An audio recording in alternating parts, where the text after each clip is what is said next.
So we've all had a very intense week, maybe an intense couple weeks with what's going on in the world.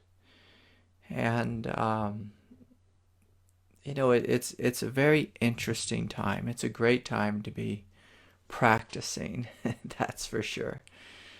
The other night I went outside and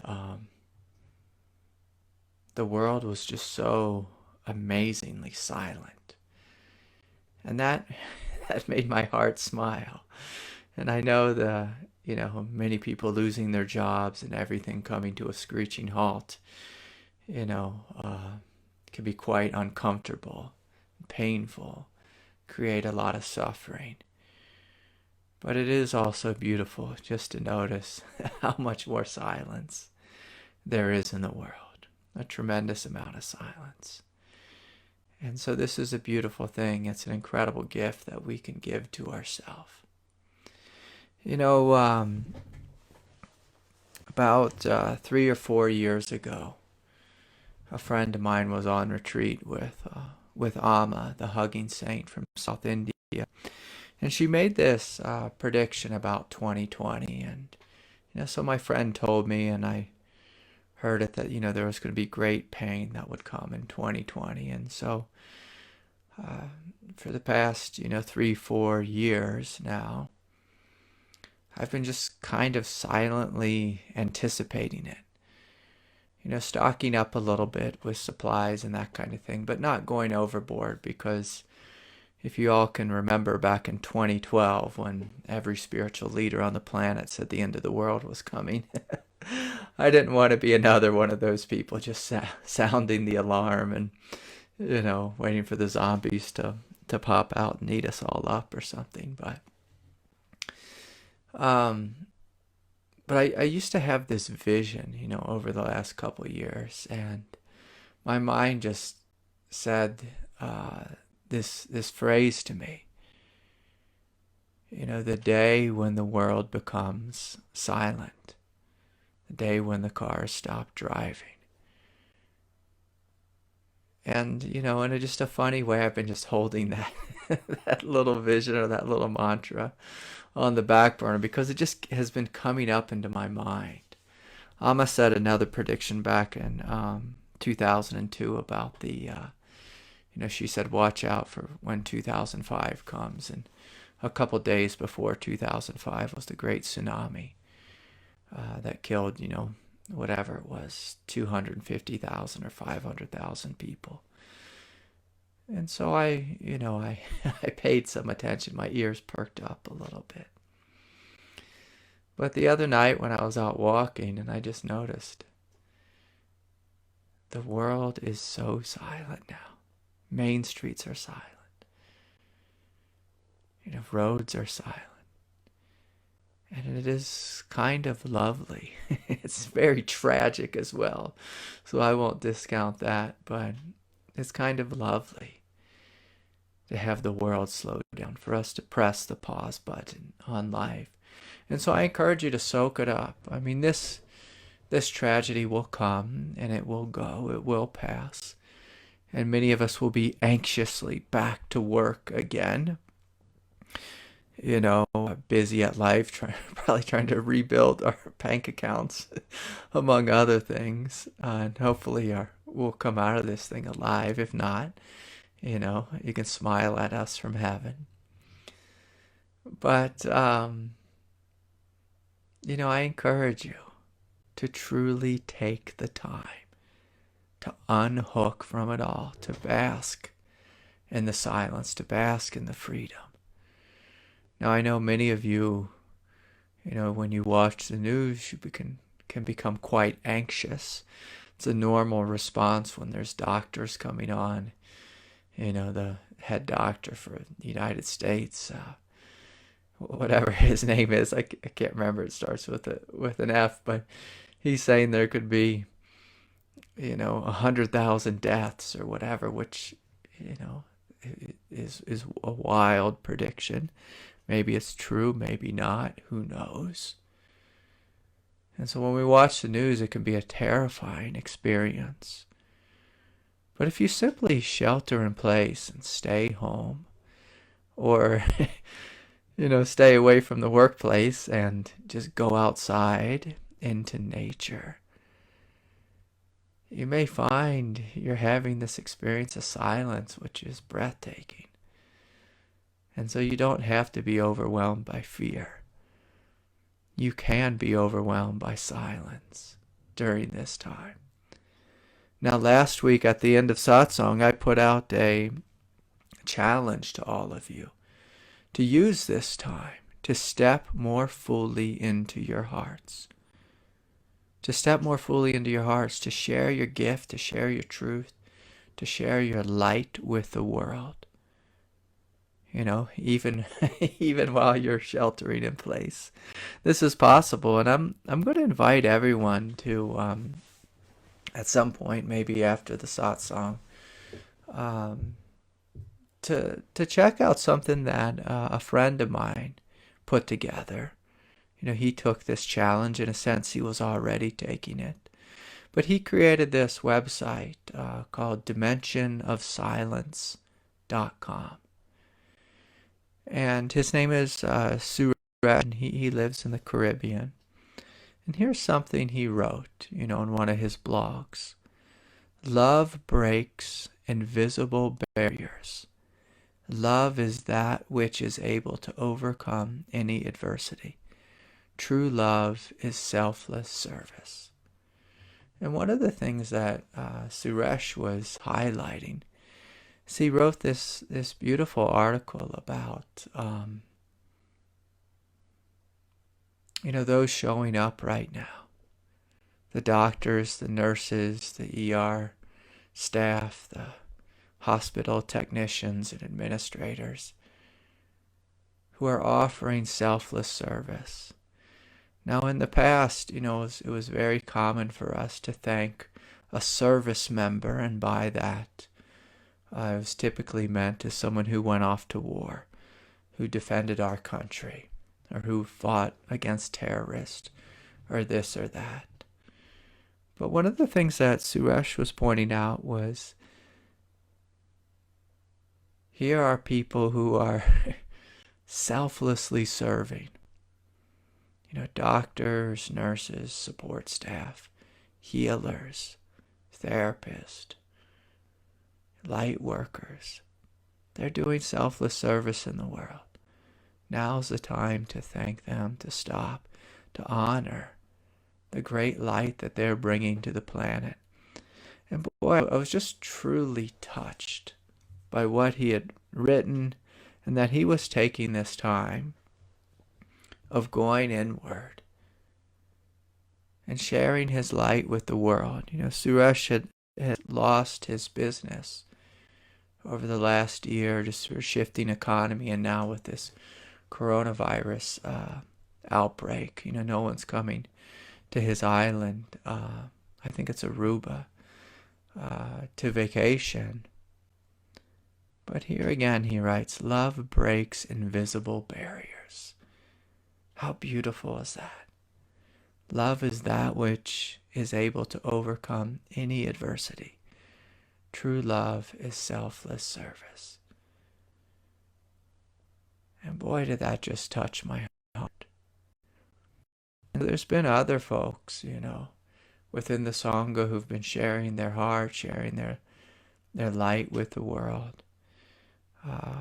A good friend of mine, Marianne, in San Diego, she's been putting together a real beautiful YouTube channel, about those struggling with eating disorders or dieting disorders. And, so I encourage you, whatever it is that's in your heart, use this time of silence to go inward, to deepen, to connect more fully with your heart. And once you've connected fully with your heart, can you share it? Can you share it with the world? Share your light, your grace, your beauty during this time. And so a couple of quick announcements here. Just want to say thank you for everyone continuing to support the channel and to support the broadcast. It means a lot to me, your continual donations and support of this work. This is how the Dharma spreads. So truly thank you to everyone offering those.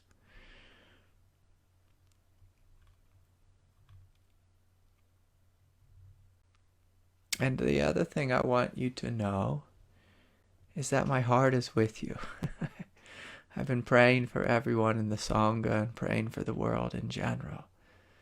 But it's a powerful thing when we come together. We come together and pray and open and contemplate and meditate and deepen into this direct experience of our light, of our divinity. And so I encourage you all to take this challenge to deepen with me. Don't let this be, a time where we are glued to the news and going and checking out the latest death toll or, corona infection count or whatever it is. I encourage you, to take good care of your body, but to be silent, go inward, be with the depth of what you are.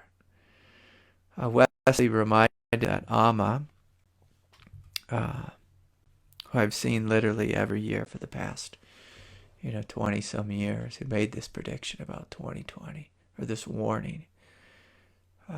She has a meditation, and she's going to invite you to practice it with her. You can find details on her website. I believe it's the White Lotus Meditation. And she's inviting us all to do this in order to slow the pain, to help heal and lift some of the suffering.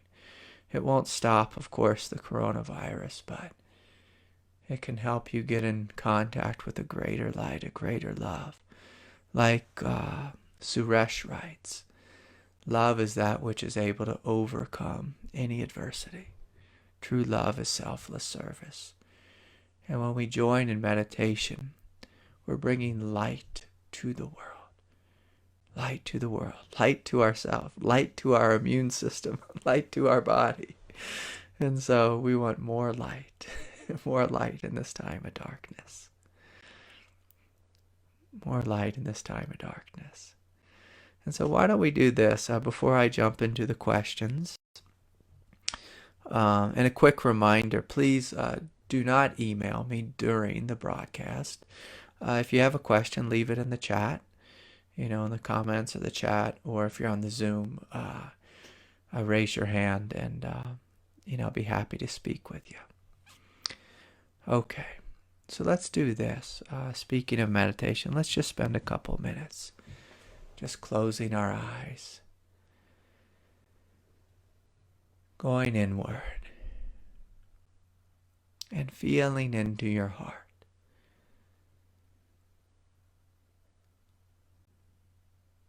And in the most loving and innocent, tender way,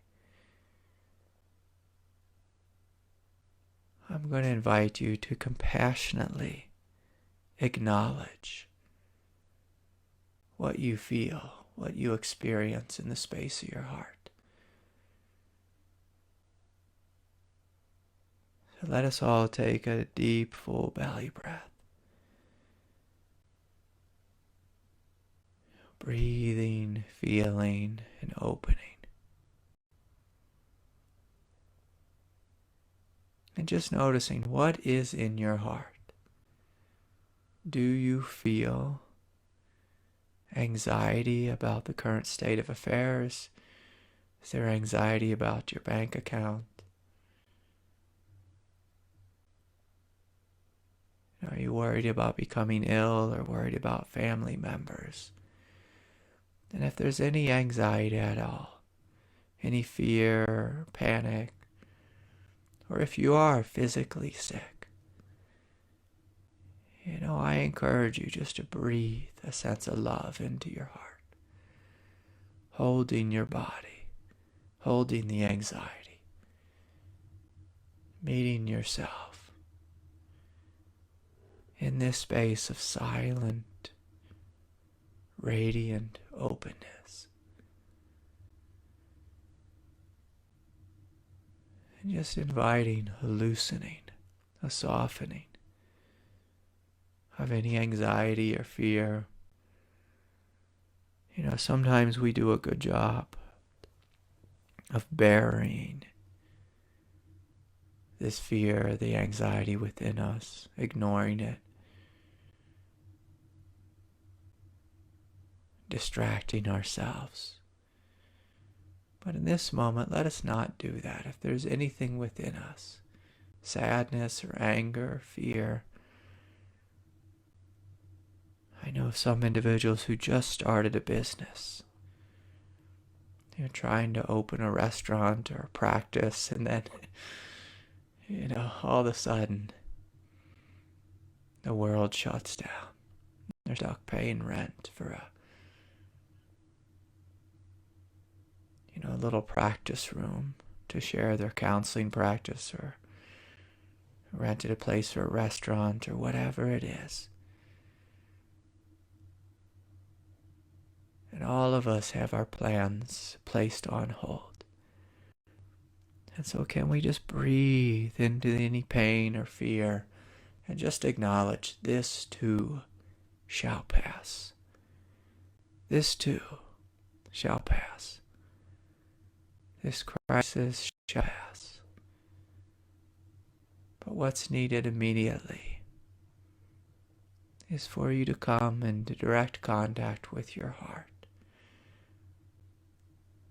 Soften any anxiety or fear or confusion, and invite the love and the brilliance of your heart to shine throughout your body, out your nervous system. Just softening any pain, confusion, fear, sadness, heartache. And just gently embracing any feelings of uncertainty. And so let us take a couple more deep, full belly breaths. And then just call upon the Divine Mother. Divine Mother, will you come into us? Come into our lives. Will you hold us? Will you support us? Will you bless us, our friends, our families? Those we know and those we don't. May this great suffering, this great cloud of darkness, which has enveloped the planet, may it be lifted. And may your will for us, Lord, may it triumph above all else. This is our highest prayer. And so, I invite you to take a couple more deep breaths. And when you're ready, you can just gently open your eyes if you haven't already.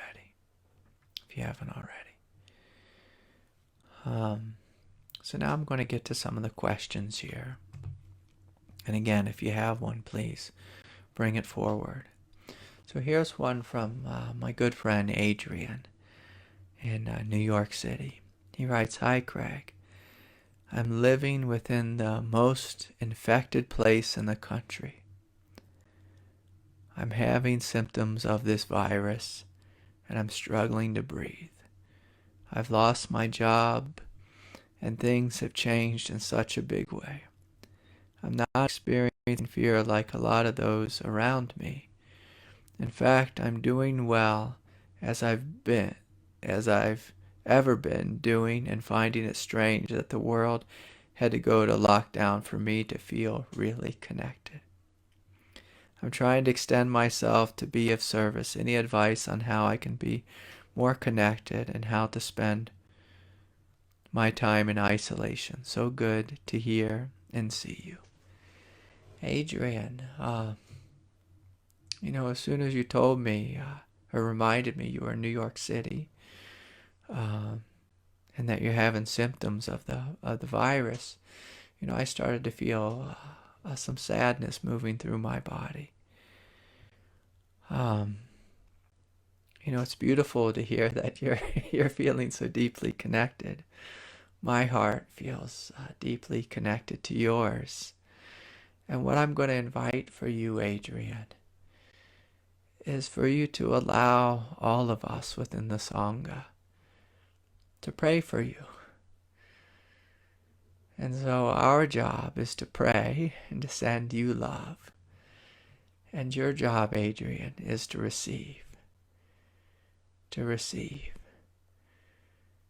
And so everyone, Adrian is a big, strong fella, with a bald head, just so you get kind of a visual of him, an Irish fella in New York City, and with such a tender heart.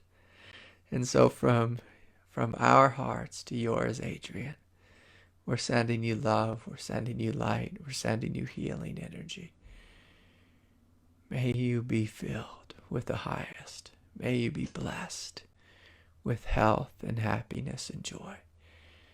May your body receive the support it needs. It needs. And so, Adrian, the big thing I'm going to invite for you is to spend time in meditation, spend time in silence. And then occasionally, go out to your window and see your light shining out to your fellow New Yorkers. See your light providing a sense of love to those who are old and those who are suffering. Allow your strength to shine out and go to those working in the hospitals and those gasping for air. But most importantly, I'm going to invite you to receive love right now, Adrian. To receive love, to receive healing, to receive support, my friend. You're a bright light, and I think it's beautiful. You're wanting to give, you're wanting to share. But make sure you don't forget yourself. Adrian has a big heart, and sometimes on the path, we do this thing where we forget about ourselves and only care about others, and want to shine our light in every direction.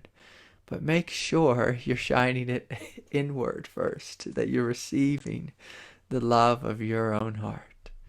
Like the Buddha said, and maybe Jesus said this too, I can't remember. We want a cup that overflows. It's hard to give if our cup, is half empty, if it's diminishing. And so in order for your heart to be overflowing, I encourage you to meditate on your heart. Meditate on the love that's there, on the radiance, on this immense strength within you. And for some of you, you'll find strength in the heart. For others, you'll find this in the belly. My teacher, David, used to tell me, Craig, there's two great qualities we need on the path. We need love and strength. And you need them both. We desperately need them both right now, love and strength. So Adrian, I'm going to invite you to place a lot of attention in your heart, your big heart, and in your belly. Just feeling the strength connecting to the strength. We need you. We need you healthy and strong. Your brothers and sisters on planet Earth need you healthy and strong. So just know, my heart is with you, my friend. My heart's with you. And so thanks for speaking up today. So part of connecting is a willingness to receive, a willingness to be intimate, a willingness to be vulnerable, like Adrian was today and told us that he's in, basically he's in ground zero for the coronavirus, at least in the United States. And to share where you're at, mentally, emotionally, spiritually. And open yourself to receiving, to giving, to loving. Open yourself. Open yourself. This is how we grow on the path. Open yourself. So thank you so much, Adrian. Lee writes in, it's lovely to join live at 3:20 a.m. here. And so yes, there's a handful of people joining from Europe. And so it's good to be with you too, Lee. Sending you love. Sending you love. Okay, let me look at some more of the questions here as they pop up.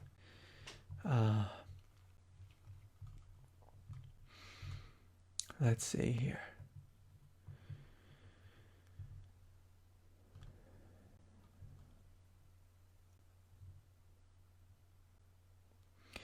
Dawn writes that she just listened to a recent Amma video and said it should start clearing up around May 15th.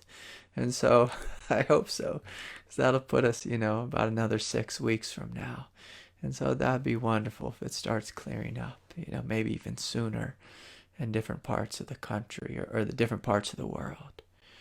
And so, when you listen to the news, you can hear dire predictions that we may be all locked down for 100 days. Or, my teenage daughter was telling me, Dad, this is just the first coronavirus.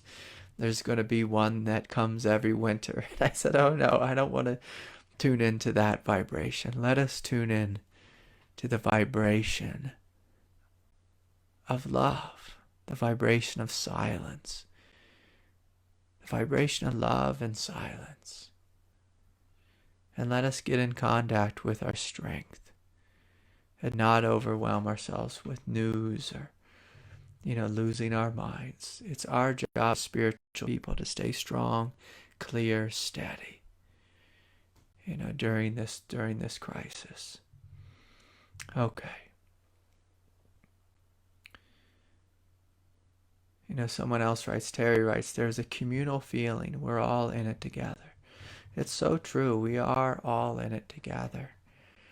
And with something like this, it really shows us the law of oneness. I spoke last week about how someone wrote this letter. I assume as a spiritual teacher. It was an imagined letter from the coronavirus to the world.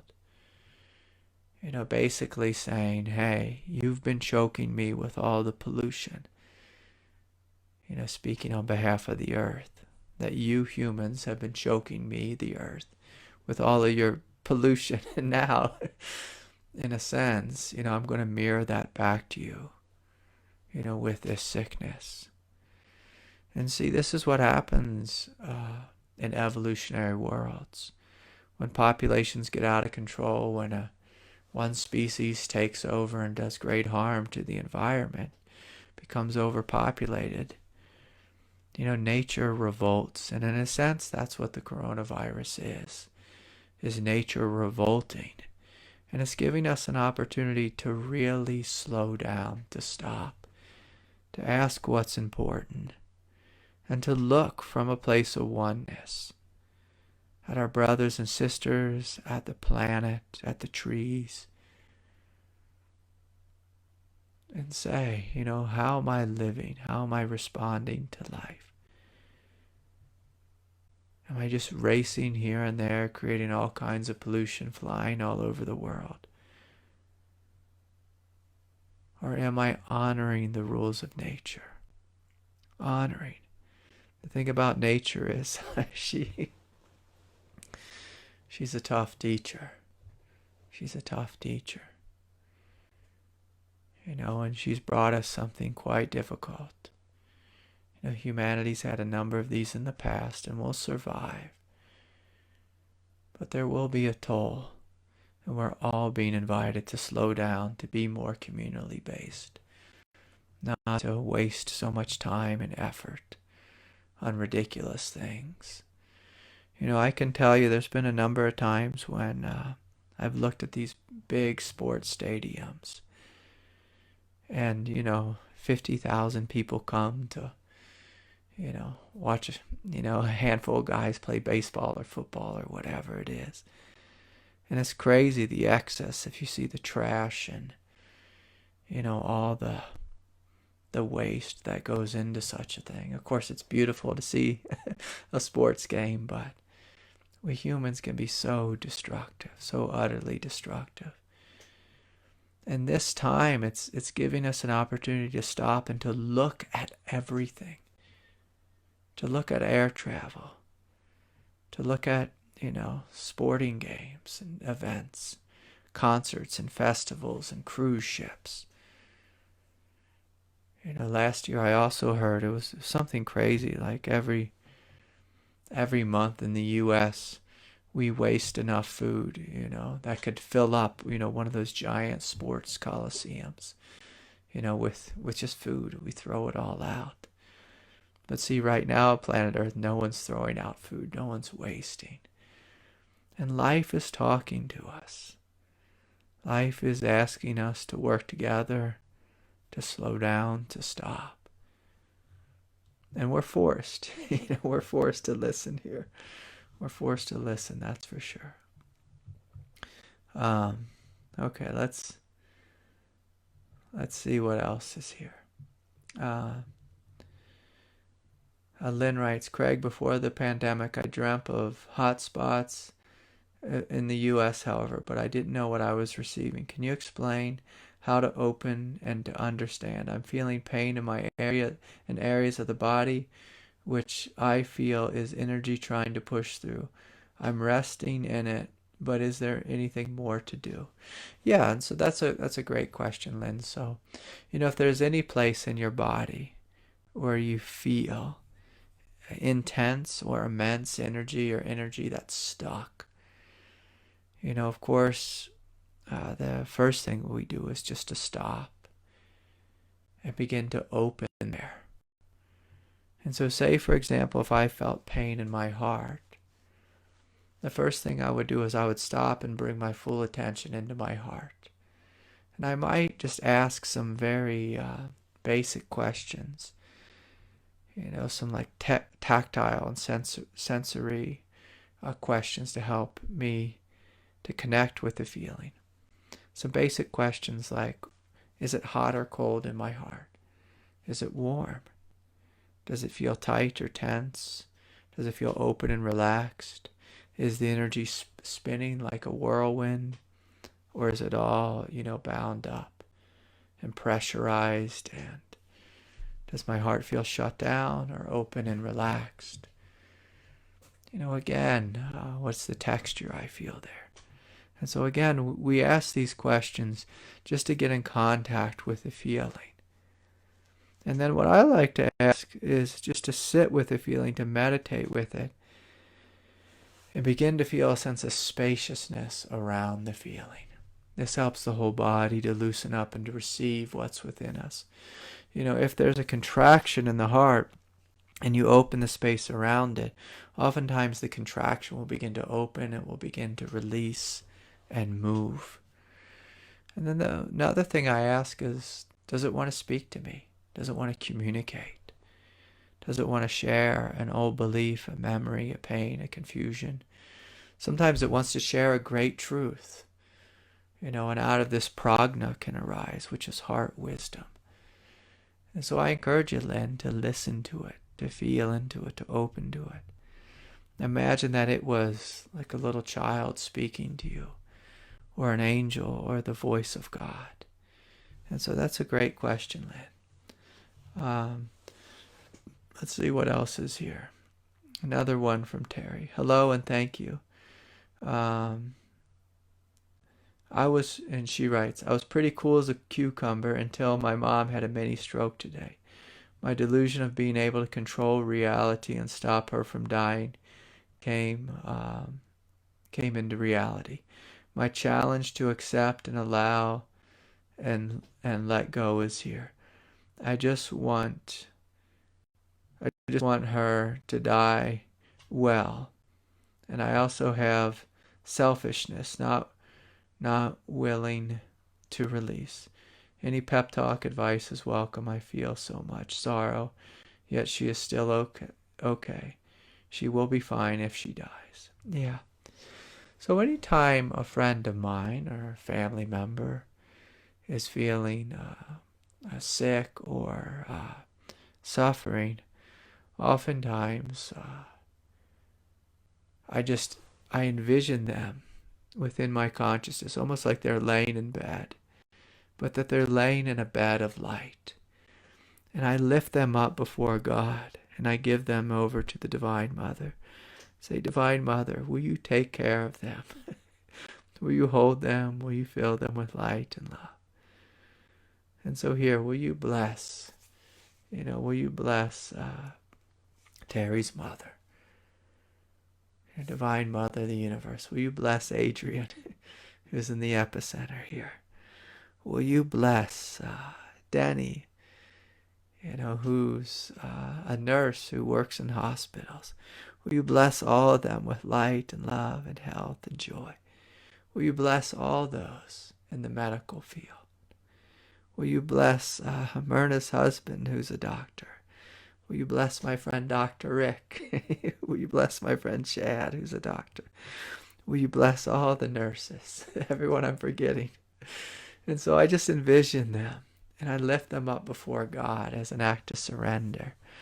And so, I think it's important that we pray and we ask for support.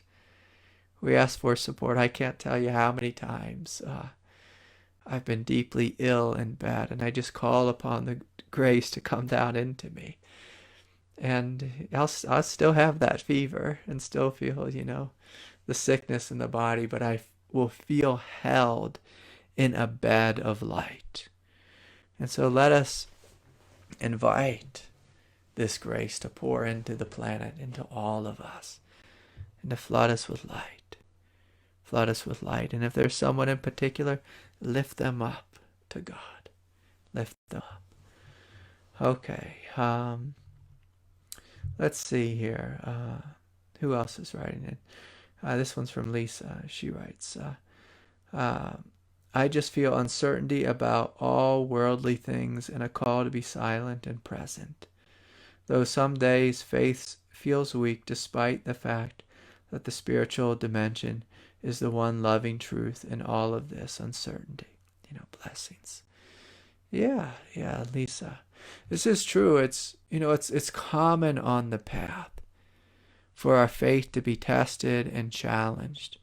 To have faith doesn't mean that in every moment you feel absolutely strong and supported. To have faith sometimes means you fall on your knees and you say, God, I can't do this. Help me, please. Give me the strength. Throw some more logs on that fire of divinity. Light up my heart with your love, Lord. Light it up. Give me the strength to go on. Faith to me is the willingness to pray, the willingness to open, the willingness to call upon that which is greater. And if prayer is too strange for you, faith means getting in contact with your heart, with that quiet strength which has outlived every experience you've ever had. Getting in touch with that quiet strength within you that has outlived every experience you have ever had. Boy, when one of my teachers told me that, one of my teachers looked at me and said, Craig, what is it within you that's outlived every experience you've ever had? And as soon as I heard that, my mind just stopped. It went blank. And I felt this power here, this quiet power and nobility. I smiled. I said, oh yes, there is something here. Something here that's unchanged, unharmed. I loved, his words. Outlived every experience. That really put things into perspective. What's here that outlives every experience? So whether your bank account is full or empty, whether you are healthy or sick, whether you are tired or full of energy, whether you are greatly suffering or full of bliss. What's here that's outlived every coming and going? Every coming and going of experience. Boy, is that something to meditate upon. That's something to get in contact with. And so, yes, So thanks for sharing, Lisa.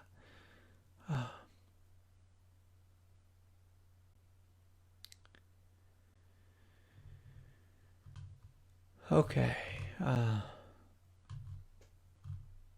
Let's see what else I have here. And a couple emailed questions, and let's see what pops up there.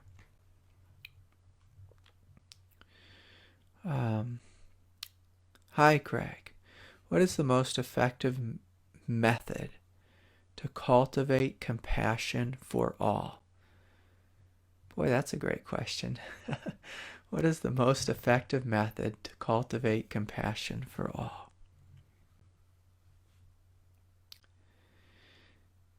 You know, oftentimes Buddhists use this term, cultivate. And for a long time, I didn't like that word, cultivating. Because cultivate implies like we have to create it, or fabricate compassion. But of course I know what the question means, like how do we connect with the compassion? How do we create more or cultivate more compassion for all?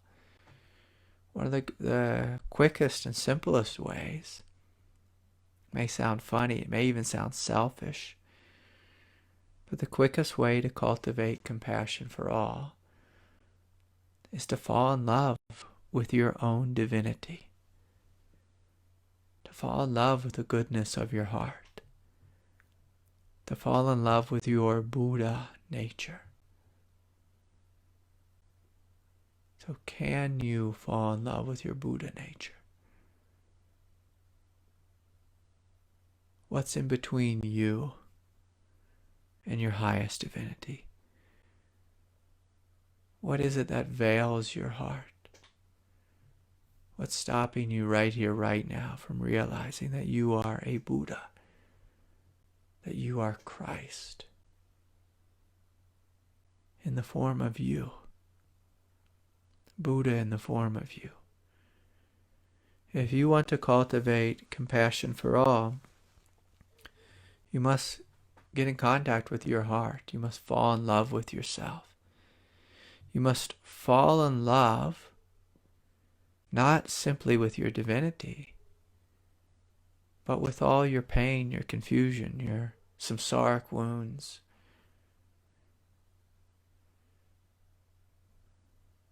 If we want to have compassion for all, we must have compassion for all of ourself.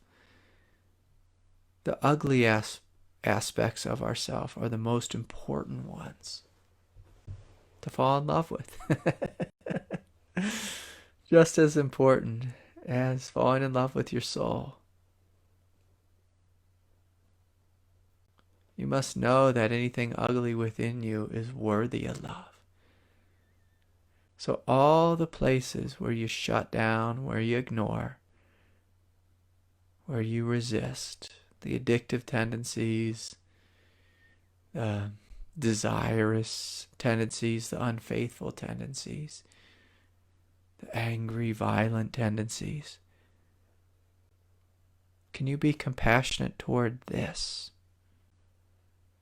And then what you find through the law of oneness, and like what you do to yourself, you do to others. So if you love yourself deeply and fully, you will begin to deeply and fully love others. You won't even have to try. You won't have to cultivate it.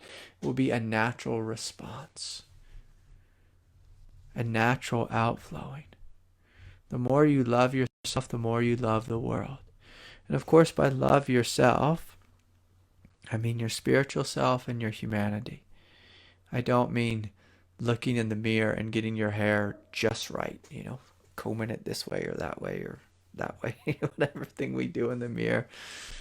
Not falling in love with your 22-year-old fit yoga body.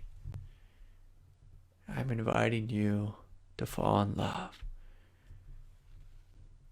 with that which is beyond age, that which is beyond pain and sorrow.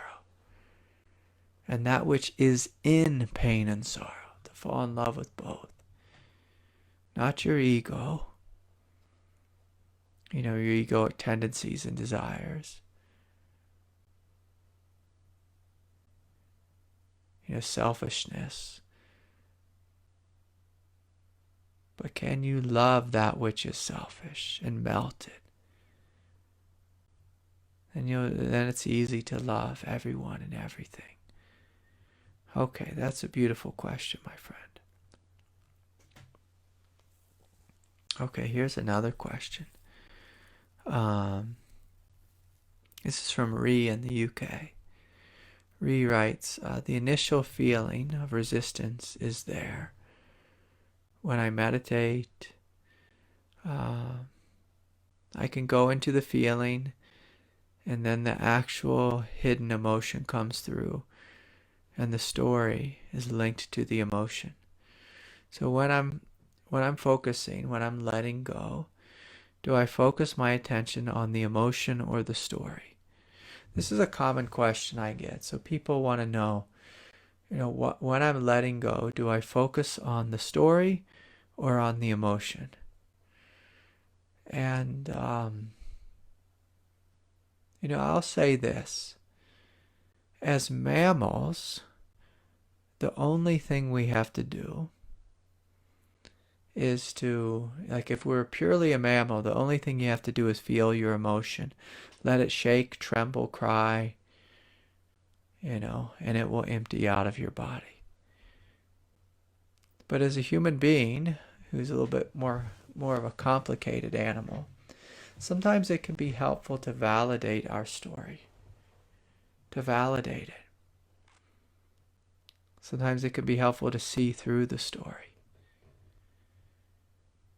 And so I find it's helpful at first to try to see through the story, just see if it's pure illusion.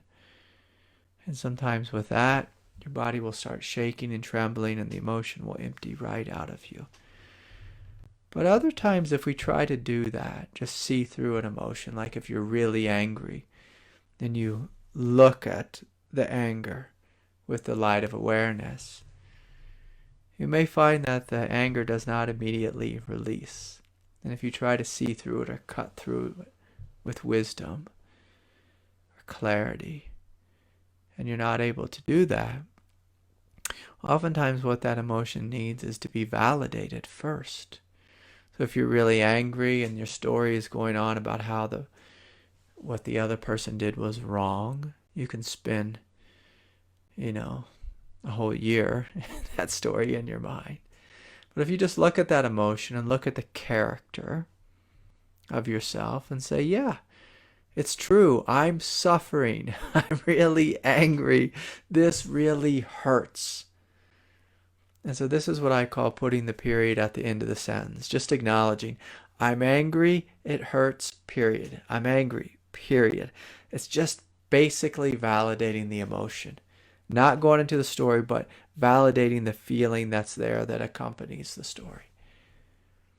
And sometimes if I say something like, for example, marriage is hard, relationship is hard, having children is hard, this current coronavirus epidemic is hard, and just admitting that, what happens is I feel a sense of relief immediately, and it helps me to deepen and just feel what's under the story. I was riding my bike around with my wife and my 6-year-old today, and a flash just went through my mind that, wow, this thing could go on for 100 days. What's that going to do to the economy? What's that going to do to the bank account? Am I going to be able to feed this family? And then I just stopped and I looked at these big ponderosa pine trees just blowing in the wind. I felt the cool breeze on my face. And I let it fall away. So that's the scene through. And then I turned around and looked at my 6-year-old, and she was saying, Daddy, slow down. You're going too fast. You're going too fast. Yeah, it brought me back in the present moment. So I used a moment, a breath, just to see through it, to let it go, and then it emptied away. But later on this evening, If I'm laying in bed and the thought about finances and supporting the family comes forward again, I will acknowledge this is hard. I'll take a deep breath. And then I'll feel the pain, the sadness of the world, the difficulty, the suffering. And I'll let those emotions flow through my body. And oftentimes, especially before I'm going to sleep, I do that prayer that we did a moment ago where I call upon God to hold me, to hold this family, and to hold all of you. Sometimes as a teacher, as a counselor, as a healer, your faces flash before me, as I'm falling asleep. And, if I just try to hold you all, then I will sink. But I invite God to hold you all, to hold all of us, to hold all of us together so that we're filled with love. And sometimes as I feel God's love pouring through me out to all of you, little tears will start to flow down my cheeks and also shaking, and then a silent joy will arise. And so, I encourage you just to play with these things, seeing through it without spiritually bypassing it, validating the emotion if it's a little bit deeper, and then placing your attention on the feeling and just feeling what's there. And basically that means you're taking deep, full breaths and you are feeling the felt sensation of the emotion in a presence of silence, of openness, and love. And the most important thing is, if we are feeling emotions, is to be connected with our strength. Our strength. To sit with this question of, what is it that's here? That's outlived every tear I've ever had. Every moment of pain or grief or sorrow. What is it that's here? That is strong, that's stable, that's awake and powerful. And so I encourage you to sit with that. To sit with that. Again, Lee writes, Craig, could you speak of times that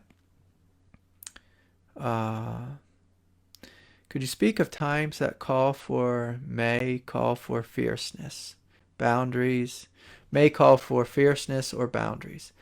How this links in with compassion. The word fierce reminds me of Ram Dass's fierce grace. Yeah, beautiful. Lee, that's a great question. So, what I'm inviting all of you and challenging all of you to shine your light to the world. In this moment, I'm inviting you to do that with boundaries. Our whole world has been given boundaries. The whole world is told, stay inside. I mean, my Lord, the country of India, 1.3 billion people were told to shelter in place. So they're getting, this teaching on boundaries. And, boundaries doesn't mean you close your heart. Boundaries just means you put up, some physical distance. So sometimes, right now, that's what having boundaries means.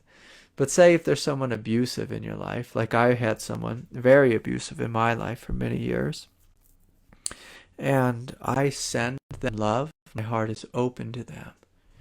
But I have just a sense of energetic boundary around myself where I'm not going to receive any of the garbage they are sending my direction. So their attacks, their assaults, I just have a sense of boundaries up where I just say, no, I'm not going to listen to that nonsense. I'm not going to put up with it. I'm not going to engage with it. But I am going to send love in their general direction. I will send love in their general direction. And so it's importantly to have an open heart to everyone, everything. But sometimes on planet Earth, there's difficult people. There's people who want to harm us or take advantage of us. And so sometimes that means we say no to them. If the neighbor wants to come over and they are coughing profusely, they say, I think I have a fever. I'd like to come in your house and have you cook me dinner. It's a good time to say no. You're not going to come in my house, but if you stay at your house, I could cook you something and leave it on your porch. I'll ring the doorbell and leave it there for you. And so, it's important to have wisdom. So we want to have love with wisdom, love with strength. And sometimes that means we say no. Sometimes we put up energetic boundaries. Sometimes we put up physical boundaries.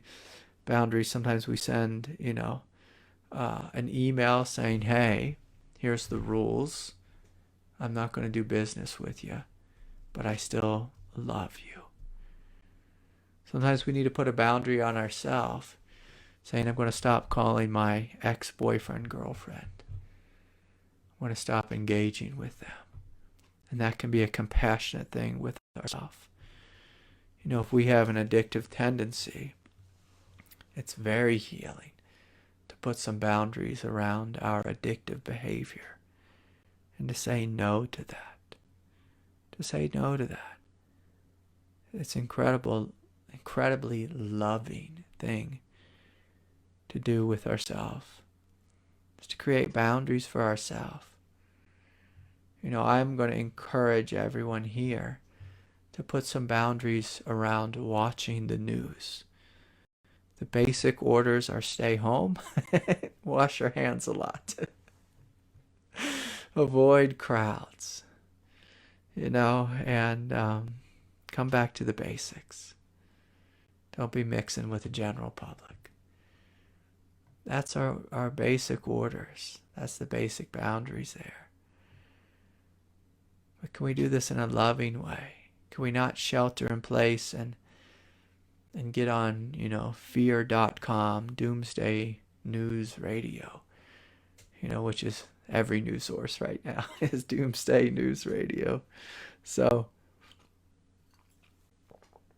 can you put some boundaries around your time online and give yourself permission to soak in the silence, the preciousness, the immensity of this moment? And so, as always, it's been an absolute pleasure to spend this time with you. I'm going to again challenge you to share your hearts with the world. Doesn't mean you need to go outside and, mix it all up with the neighbors and be hugging and touching everyone. But can you share your heart with the world? Invite a blessing to shine out all over this planet. Can you take this time to deeply contemplate what your life is truly about? What's been veiling your heart? And what is good, what is true, what is worthy of love? And so, thank you all truly. Thank you all for the donations and all the support. And I look forward to seeing you again. If any of you don't know, there's a Wednesday night meditation that we do same time. Details are on my website. May peace be with you all. My heart is with you. Bye for now.